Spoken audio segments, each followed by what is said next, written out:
Bueno, en este segundo video seguimos con psicolingüística, pero en este caso nos vamos a referir a el otro concepto que les había adelantado de los procesos de lectura. Virginia Jaichenko, que es la autora del otro artículo que les dejé en el aula, señala que la lectura requiere de ciertas habilidades previas.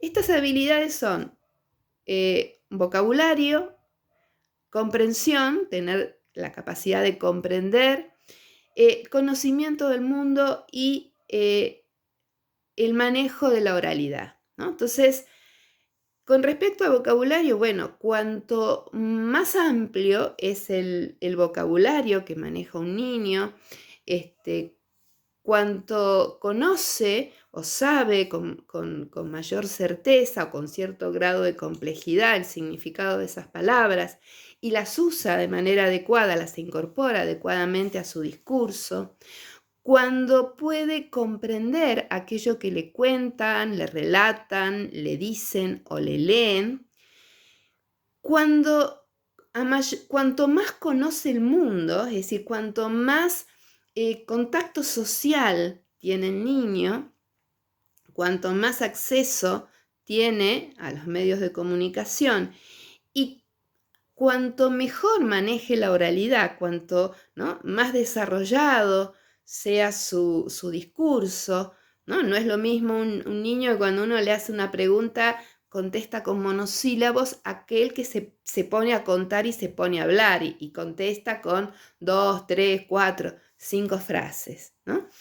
Entonces, cuanto más rico sea su vocabulario, cuanto más desarrollada tenga su comprensión, cuanto mayor conocimiento tenga del mundo y cuanto mayor manejo tenga de la oralidad, ese niño o esa niña va a ser mucho más fácil de alfabetizar. Y acá, entonces, volvemos a insistir con esto de la importancia del diagnóstico previo. Cuando uno recibe un grupo al comienzo de año, tenemos que indagar a través de, vuelvo a repetir, distintos tipos de actividades que no tienen que ser, y yo les diría que no sean evaluaciones, sino distintos tipos de actividades donde uno observe a ver qué pasa con el vocabulario, qué pasa con el manejo de la oralidad, con la comprensión, qué conocimiento del mundo tienen, ¿no? Esto también nos sirve mucho conocer el contexto.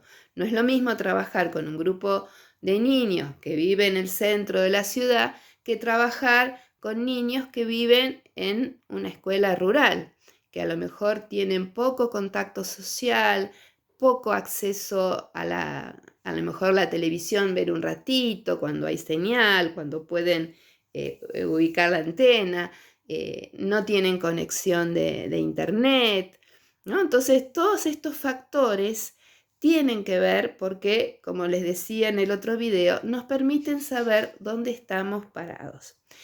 También quisiera puntualizar que esto no quiere decir que un grado sea mejor que el otro, ¿no? Son grupos con características diferentes y que son esas características que uno tiene que conocer para poder trabajar en consecuencia. Bueno, con respecto a la lectura y la escritura, Jaichenko hace referencia a una teoría que todavía hoy está bastante instalada, que es la teoría de las etapas, ¿no? Dice, la lectura y la escritura pasa por 3 etapas que son una continuación de la otra, ¿no? Primero, una etapa logográfica, donde la escritura es como un dibujo, se la ve como un dibujo, ¿no? Ahí iríamos desde el niño o la niña que hace un garabato y dice, acá dice tal cosa, ¿no? O acá es mi nombre, o hace 2 o 3 garabatos y después les lee y les inventa una historia, hasta cuando empieza a aprender, ¿no? Y las letras son como un dibujo, tiene que aprender a dibujar las letras. Luego una segunda etapa, que es la etapa alfabética, que tiene que ver con la decodificación, ¿no? Tiene que ver con poder asignarle a cada fonema un grafema y a cada grafema el fonema correspondiente. Y bueno, esta etapa puede ser más o menos compleja según el tipo de lengua de la que se trate. ¿Se acuerdan que cuando hablábamos de las relaciones entre la lengua oral y la lengua escrita, hablábamos de las lenguas opacas y las lenguas transparentes, ¿no?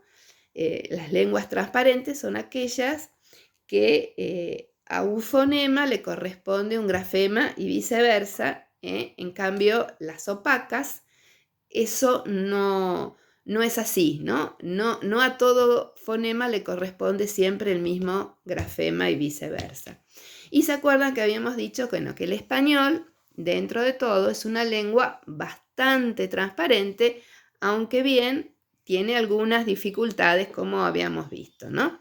El sonido B, el sonido S, la H que no tiene sonido. Bueno, todo ese grupo de problemas que se plantean con la escritura y con la lectura que habíamos hablado el cuatrimestre anterior.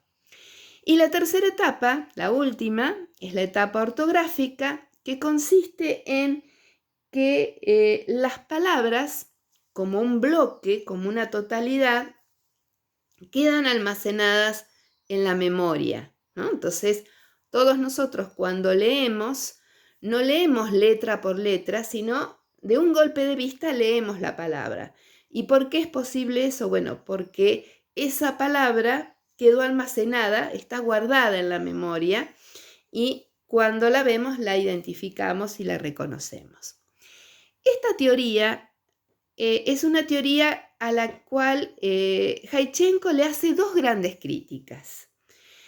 En primer lugar, dice que estas etapas no son lineales, es decir, no hay una después de la otra, ni tampoco son fijas.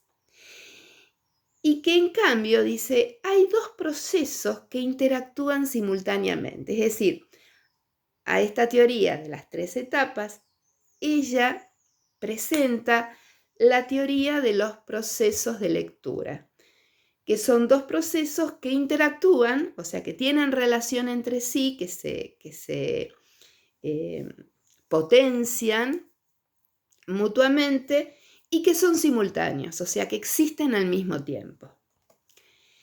Y dice, existen dos formas de leer. Estas dos formas de leer tienen que ver con procesos de lectura.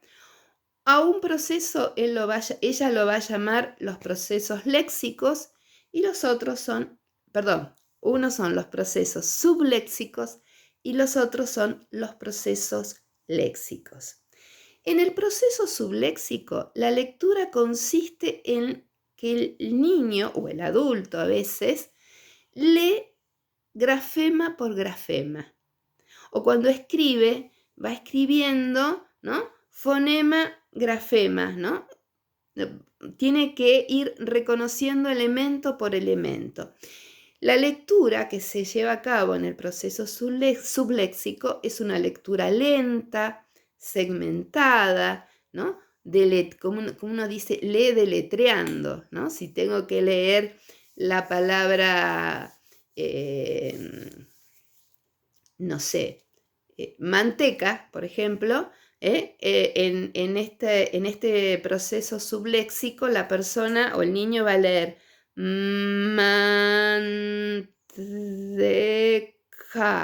manteca, ¿no? Es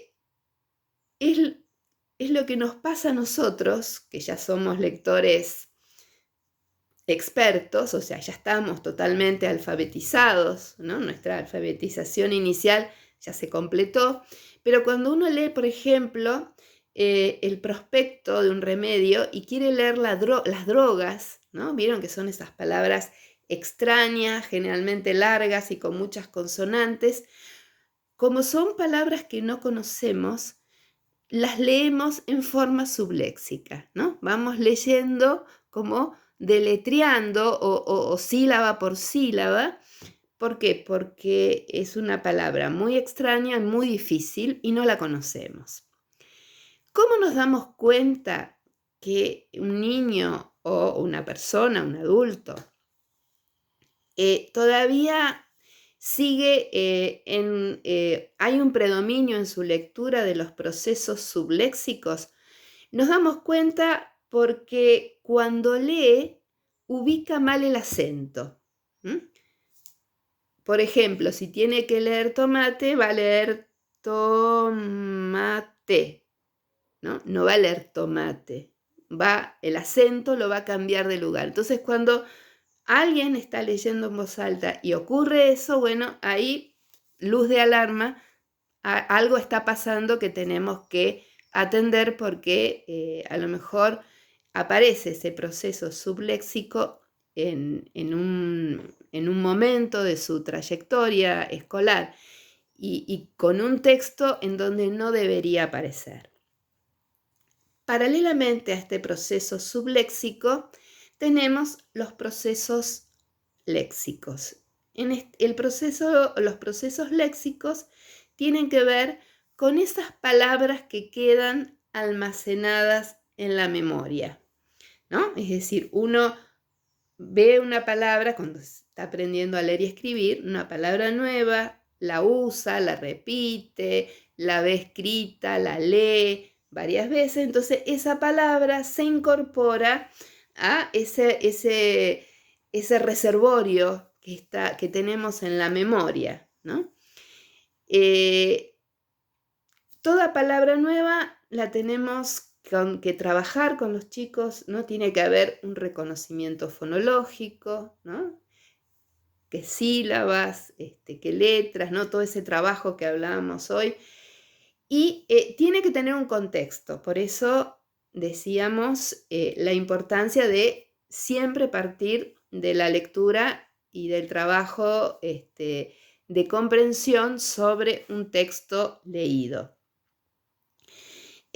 A medida que más se trabaje con esa palabra, que aparezca con mayor frecuencia, que la identifiquemos, que la leamos, que escribamos textos incorporando esa palabra, bueno, esa palabra va a quedar más disponible, ¿no? Va a estar ahí firme en nuestra memoria y va a aparecer, ¿no? Cuando leamos, entonces no vamos a usar los procesos subléxicos, sino directamente los procesos léxicos. Estos dos procesos, decíamos, son simultáneos, es decir, se dan al mismo tiempo, avanza uno y avanza el otro, ¿no? Cuando en primer grado, al comienzo, hay un fuerte predominio de los procesos subléxicos, pero a medida que vamos trabajando, ¿no? Las palabras empiezan a ir incorporando a ese reservorio de la memoria, ¿no? Y entonces empieza a aparecer una lectura de tipo léxica, ¿no? Que tiene que ver con estos procesos léxicos. A medida que los chicos van avanzando en el año, bueno, se va acrecentando, se va desarrollando la lectura léxica y la lectura subléxica va a ir apareciendo en función de lo nuevo que vayamos trabajando, ¿sí? Estos dos procesos entonces tienen un desarrollo paralelo, se enriquecen mutuamente, ¿no? Se van potenciando mutuamente, porque a medida que voy desarrollando la lectura subléxica, desarrollo la lectura léxica, a medida que esta va avanzando, ¿no? Va fortaleciendo